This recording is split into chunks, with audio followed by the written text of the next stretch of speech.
Australia's multi-billion-dollar decision to build a dozen French submarines has brought the promise of thousands of new jobs. And already dozens of young people have begun learning how to help design and construct the attack-class fleet.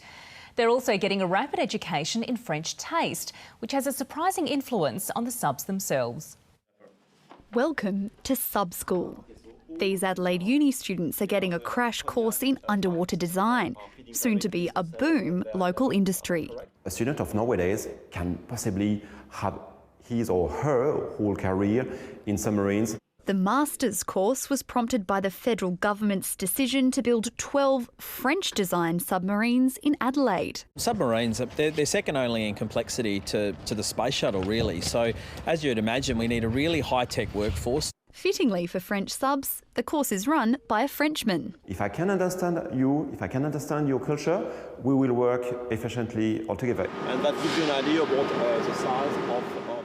Students learn up close to real subs at Adelaide's shipyard. Some also spend a semester at a French university absorbing the differences in culture and marine engineering.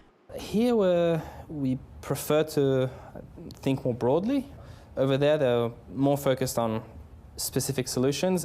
And the cultural differences flow onto the submarines themselves. I think the galleon mess in a French submarine is something to behold, whereas the Australian submarines is more of a tactile thing to get some sustenance into. The Australian submarine, they want to have a facility to make schnitzels by adding probably the deep fryers in there. Spotting these differences is important. They will have to Australianize the design. I mean, who else than Australian with experience can make sure that it will be a design fit for purpose?